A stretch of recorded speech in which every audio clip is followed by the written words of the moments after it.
Gary Gensler facing the Senate Banking Committee for the first time as SEC chair. In the spotlight, cryptocurrencies and whether the sector could face new regulations under President Biden.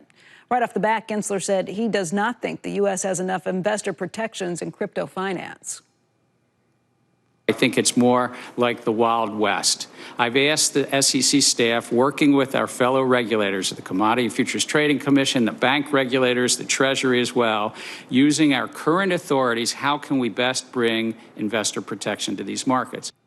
Joining us now is Banking Committee ranking member Senator Pat Toomey of Pennsylvania. He questioned the SEC chair yesterday, and good to see you today, Senator. Thanks for being here. Morning, Becky. Thanks for having me. Look, I have to say, Gary Gensler is a very serious guy on these matters. MIT educator, or former professor on some of these things, was teaching classes on this. You're very serious about these issues, too, and yet you don't see eye to eye with some of these issues. You're both people I take seriously, though. What do you fault Gary Gensler on when it comes to some of these things? Yeah, so if you listen to the exchange that I had with Chairman Gensler yesterday, a big part of it was the fact that the SEC has not laid out clear guidelines on what kinds of cryptocurrencies they view as securities, right? Their regulatory regime is limited to securities and platforms that trade securities. Well, if cryptocurrencies, or at least certain cryptocurrencies, are not securities, then the SEC doesn't currently have legislative authority to regulate them. Now, maybe you can make a case that we ought to change that. We can have that conversation. But here's what concerns me. Chairman Gensler will acknowledge that, say, Bitcoin and Ethereum certainly are not securities. Certainly they look more like commodities. He'll acknowledge that. But then he'll say that stablecoins pretty much are securities. But if you ask me, they don't actually meet the test, the legal test for what constitutes a security. So I'm just asking the SEC to provide some clarity. Let us know, why do you think this is a security? What are the characteristics of a cryptocurrency that make it a security, so that people will know, and then let the laws, enforce the laws.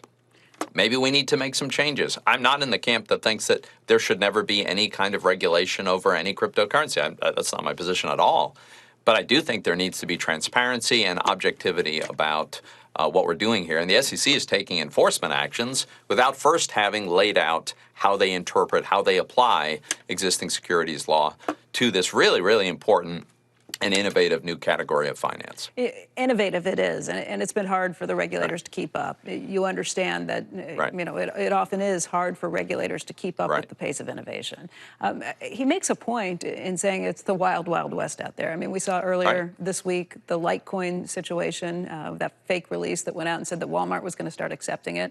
And it does make you look at this and say, hey, maybe there is some regulatory oversight that's needed, and maybe it'll take a little too long. I can kind of see him laying down his place markers as a way to get to just a signal that, hey, there's something coming, so you better sit up and pay a little more attention. Yeah, look, I think it is a little bit of the Wild West, and there's no doubt some of these projects are going to end badly. There's some of these projects are offering returns that don't make sense to me. It's hard for me to imagine how they are sustainable. All of that, I think, is true. But I think it's also the case that the SEC owes Americans generally, and certainly everybody in this space, the transparency of saying, here's how we're looking at this. Here's why we think this category is a security, and we're going to regulate it as such. These are not securities, and they have to either be unregulated or regulated somewhere else. You know, the cash market for commodities are not federally regulated. CFTC regulates futures. The SEC regulates securities. Of course, we have multiple bank regulators. But, we've got to sort this out, and we ought to have transparency before we go with enforcement. Let me ask you about one issue that came out. Let me change it around to do it this way. What do you agree with Gary Gensler on? Are there areas where you say, okay, he's right on this? I think there are certainly products that are being offered that look an awful lot like securities or mutual funds or money market accounts, and there ought to be comparable regulatory regimes over comparable products. I think Gary Gensler and I would agree with that. We agree that some of the most popular cryptocurrencies in the world are certainly not securities. Bitcoin is not a security. Ethereum is not a security. Gary Gensler agrees with that. So there's actually considerable overlap. I think we got a little bit of a struggle on what he considers to be securities and why. And is there another place that you would think would potentially have more oversight? Are you thinking the CFTC because you think it looks more like a commodity, or something else? Well, they really are responsible for futures, and they don't necessarily look like commodity futures. So, no, look, I do think the regulators are working on this, and they're trying to. There are various working groups that are trying to get together and decide, what do these new instruments look most like, and how should they be regulated. And I think that's a conversation that needs to happen, and Congress obviously needs to be involved. There might be a requirement, there might be a need for some new legislation. But I just want to make sure that we proceed very, very cautiously. I don't happen to have a view on the value of a given token, but I do have a view that the value of the underlying technology is enormous. It's going to transform finance. It's going to do wonderful things for consumers generally, and I don't want us to stifle the innovation that's coming out of this space. Have you or your staff heard back from either the commissioner or his office on any of these things, just in terms of saying, okay, as you pointed out, they will say to you behind closed doors privately, here's what we think looks like a security, here's what we don't. Have they given you any indication about when they might actually make that public to others? Not exactly, no. I mean, I've had multiple conversations privately and publicly with Chairman Gensler. I'm working on trying to get that clarity. I mean, his position will be, well, there's enough clarity about what the law says. I don't think that's true when you apply it to this category. And that's part of the disagreement that we're having. Let's talk about what we've seen from the Ways and Means draft now on the tax bill, and how that might be able to work its way through the Senate or not. What do you think the biggest sticking points are in terms of being able to pass that through the Senate? Well, look, it's horrifying to me when you look at the massive tax increase that that they have laid out, and the hit it's going to have on small business. Completely doing away with the 20% deduction that small businesses.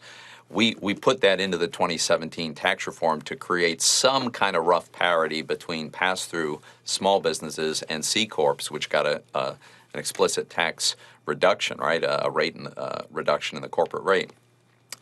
That's a huge problem. I got to believe that's going to be a source of resistance. But as you know, ultimately, this is a strictly party line, partisan exercise. And the question is going to be, what can the Democratic traffic bear, both in the House and in the Senate? And I don't know the answer to that. I don't think anybody does yet. We've got the Biden administration has floated their plan. The Ways and Means has theirs. And Senate Finance has still yet another raft of massive tax increases.